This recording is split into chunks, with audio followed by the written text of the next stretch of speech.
নমস্কার, আশা করছি আপনারা সকলেই ভালো আছেন। আমার নতুন একটা ভিডিওয়ে আপনাদের সকলকে জানাই সুস্বাগতম। চলুন ভিডিওটা শুরু করা যাক। এটা আগের দিন সন্ধ্যাবেলার দিকে, মানে এখন বাজে রাত 10টা, আমি ভিডিওটা করছি। কারণ কাল আছে আমাদের বিষ্ণু প্রতিষ্ঠিতা। সেই জন্য দেখুন খুব সুন্দর একটা গাঁদা ফুল, কলা পাতা, ডাব পাতা দিয়ে প্যান্ডেলটা সাজানো হয়েছে। বেদিটা আলপনা আর রং দিয়ে, মানে আবিরটা দিয়ে খুব সুন্দর বেদিটা সাজিয়েছে। আর এইদিকে মন্দিরটাও লাইটিংয়ে একদম খুব সুন্দর অপূর্ব লাগছে। তো চলুন, তারপরের দিন সকালবেলা আমি ভিডিওটা শুরু করলাম, মানে আবার কন্টিনিউ চালিয়ে গেলাম। ওটা আগের দিন আমি করে রেখেছিলাম, তাই আপনাদের সাথে আমি শেয়ার করলাম। এখন স্নান টান করে ঘুম থেকে খুব সকাল উঠে পড়েছিলাম। এখন বাজে 6টা। তো এখন আমরা সকলে মিলে যাব ঘট তুলতে। তো তার আগে এখানে ওই ধ্বজা, মন্দিরের উপরে যে ধ্বজাটা বাঁধা হবে সেটা এখন ঠাকুর মশাই রেডি করে নিচ্ছেন। আর এই ধ্বজার উপরে এটা মোটুকের মতন দেখতে, ওটা মোটুকি, ওটা পরাচ্ছে। তো এটা পরানোর পরে এটা ধ্বজাটা তুলে দিয়ে তারপরেই যাব আমরা পূর্ণ কলস আনতে। সেই জন্য আমরা সকলে এখানে দাঁড়িয়ে আছি আর অপেক্ষা করছি কখন যাওয়া হবে। বলছে যে 7টার মধ্যে চলে আসতে হবে। আমরা যাব নদীতে জল আনতে, যমুনা নদীতে। তো এখানে জল এখন খুবই কম আছে, অল্প, সেই জন্য এখানেই যাব। প্রচুরই জল কম, সেটা আপনারাই দেখতে পাবে ক্যামেরাতে। সো আমি গিয়েছিলাম, তারপরে তো ভয়েসটা দিচ্ছি, সেই জন্যই আমি আপনাদের সাথে শেয়ার করতে পারলাম। তো চলুন, এদিকে ধ্বজাটা বাঁধা হয়ে গেছে। তারপরে এখন ধ্বজাটাকে ও মন্দিরের উপরে বাঁশ দিয়ে, পালি বস্তার মধ্যে দিয়ে ধ্বজাটা উপরে তোলা হচ্ছে। তো চলুন আপনারা দেখতে থাকুন ভিডিওটা। আর হ্যাঁ, ভিডিও যদি আপনাদের ভালো লেগে থাকে লাইক কমেন্ট শেয়ার করবেন। আর কারা কারা বিষ্ণু অভিষেক দেখতে চান তাহলে আমার ভিডিওটাই লাইক কমেন্ট দিয়ে রাখবেন। এই প্রচুর লং ভিডিও, সেই জন্য আমি পার্ট 1 পার্ট 2 করে আমি একটু ভাগ করে নিয়েছি। আজকে এটা দিচ্ছি, কাল অন্য একটা দেবো। তো দেখুন আমরা সকলে মিলে বেরিয়ে পড়েছি পূর্ণ কলস আনতে যমুনা নদীর থেকে। তো চলুন আপনারা আমাদের সঙ্গে চলুন, সঙ্গে থাকুন, ভিডিওটা শেষ পর্যন্ত দেখতে থাকুন আর এনজয় করুন।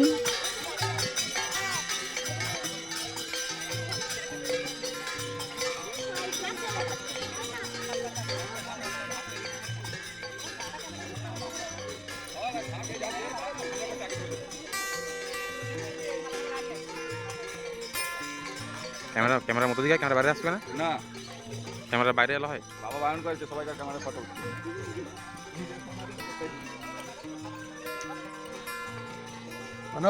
হ্যাঁ হ্যাঁ, যাচ্ছি, চলো।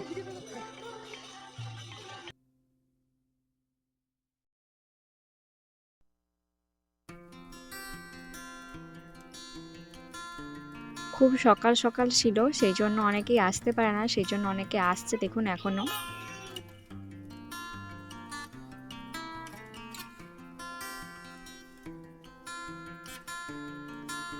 তো চলুন আমরা এখন চলে এসেছি যমুনা নদীতে। আর এই দেখুন নদীর যেহেতু জল কম, যেহেতু অল্প জল, সেহেতু একজন একজন করে আমরা জল নিচ্ছি, কারণ বেশি ঘাঁটাঘাঁটি হলে জলটা একটু ঘোলা হয়ে যাবে। জলটা কিন্তু এখন সাদা আছে, কি সুন্দর। তো দেখুন সকলে মিলে, বাচ্চা যারা আছে তাদের মায়েরা জলটা হাতে করে ডুবিয়ে দিচ্ছে। তো চলুন আপনারা ভিডিওটা দেখতে থাকুন।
তো এই দেখুন আমার মেয়ে আর আমার হাজব্যান্ড মানে মেয়ে আর মেয়ের বাবা দুজন মিলে ভিডিওটা আমার করে দিয়েছে আর নিজেরাও একটু অন ক্যামেরায় আসলো, ঠিক আছে। তো যাওয়ার সময় মেয়ে আমার সাথেই গিয়েছিলো, আসার সময় যেহেতু আমি পূর্ণ কলস নিয়ে আসছি সেই জন্য মেয়ে আসছে তার বাবার সাথে। তো দেখছে যে মা পেছনে আসছে কিনা। তো ঠিক আছে, তারপর আমরা চলে এসেছি। তো তারপরে আমরা মন্দিরে আসার পরে মন্দিরটাকে 3 বার প্রদর্শন করে তারপরে জল ঢেলেছিলাম। তো ওটা আর ভিডিওটা আপনাদের সাথে শেয়ার করতে পারিনি, কারণ আমার যিনি ক্যামেরাম্যান, তো আমার মেয়ের দায়িত্ব তেনার মানে তাকে দেয়া ছিল। সেজন্য মেয়ে খুব কান্নাকাটি করছিল সেই জন্য আর ভিডিওটা সে করতে পারেনি। তো ঠিক আছে, তাই না? তো চলুন, আপনাদের যদি ভিডিওটা ভালো লেগে থাকে লাইক কমেন্ট শেয়ার করবেন। দেখা হচ্ছে নতুন কোনো ভিডিওতে।